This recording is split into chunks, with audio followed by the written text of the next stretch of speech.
Aí pessoal, tudo bom? Sou o professor Fábio de Geografia e hoje a gente vai falar na nossa aula sobre o processo migratório no Brasil. A relação do Brasil com o processo de imigração, ou seja, a entrada de pessoas de outras nacionalidades em nosso território. Bem, desnecessário falar que o Brasil é um país formado basicamente por migrantes. Você conhece ou você tem origem de imigrantes, né? Os seus pais, avós, bisavós podem ter vindo de outro país. Nós somos um país de essência imigrante e essa essência aqui se miscigenou para formar o que a gente conhece como Brasil. Os povos nativos, que são os grupos indígenas, representam a menor parte da nossa população, exterminados aí ao longo de todo o processo de colonização. Então, falar de migração é falar da história do nosso território. E além do processo migratório mais básico que a gente pode ter ideia, ou seja, somos um país colonizado por portugueses, então a maior parte do nosso grupo migratório são os descendentes de portugueses. Tivemos uma longa história de escravismo no nosso território, então dos países africanos, a gente também tem uma grande contribuição, uma grande presença de povos desses territórios. Mas a história da migração, tirando os grupos africanos e os grupos portugueses, no nosso país, tem início em 1808. Quando tem os primeiros projetos, programas de estímulo para atrair a migração para o nosso território. Eu costumo dividir a entrada de imigrantes no nosso país em três grandes grupos, só para ficar fácil para ficar didático na nossa cabeça. O primeiro momento é o início desse processo, de 1808 a 1850, onde a gente tem um estímulo ao processo de povoamento do sul do território. A entrada de imigrantes para povoar e proteger as fronteiras sul do nosso país. Por isso que a região sul é a região que tem a maior quantidade de imigrantes percentualmente no nosso país.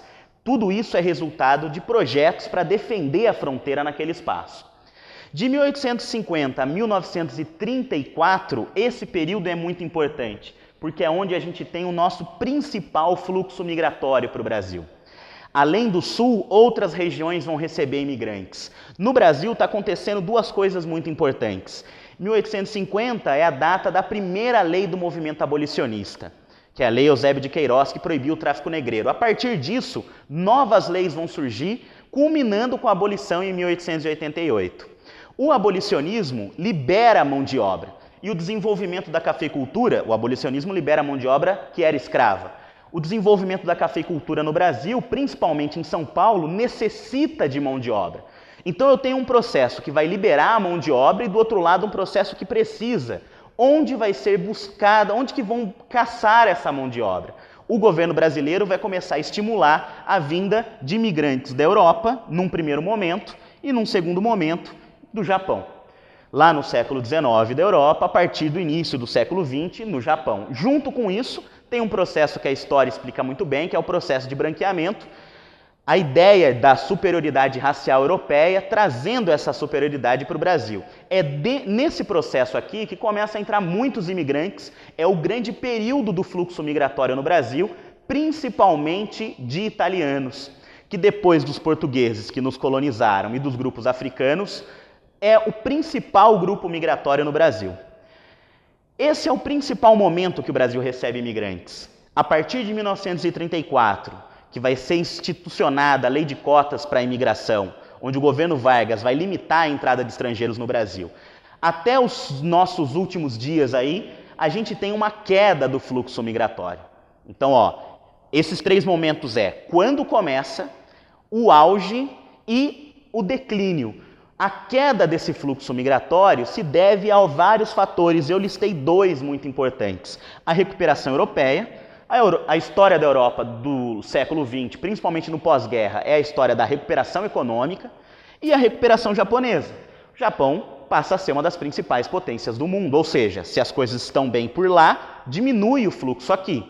Do outro lado, aqui a gente tem constantes crises internas. Se a gente pegar de 34 para cá, a gente passou por grandes períodos de ditadura, Estado Novo, golpe militar, o governo militar, crises econômicas, por exemplo, a década de 80, ou seja, tudo isso diminui a entrada de imigrantes. Aliás, ao contrário, a gente vai passar a mandar muita gente para fora. 1986 é uma data importante. Foi pela primeira vez o Brasil tem um saldo migratório negativo, ou seja, mais gente sai do que entra. E para terminar esse tema, uma tendência muito importante dos últimos anos, aí, talvez da última década, que é o Brasil voltou a ser rota de imigrante. A gente tem novos fluxos migratórios que vêm principalmente de 2 pontos. Países africanos de língua portuguesa, por exemplo, Angola, Moçambique, e países mais pobres da América Latina, que veem no Brasil uma possibilidade de conseguir emprego, trabalho, renda, por exemplo, haitianos, bolivianos, peruanos. E a crise em alguns países da Europa também está promovendo um forte fluxo de retorno. Pessoas de lá que vêm trabalhar aqui no Brasil, por exemplo, de Portugal. Beleza, meus amigos? Esse é um belo resumo sobre as migrações. Estudem e até a próxima.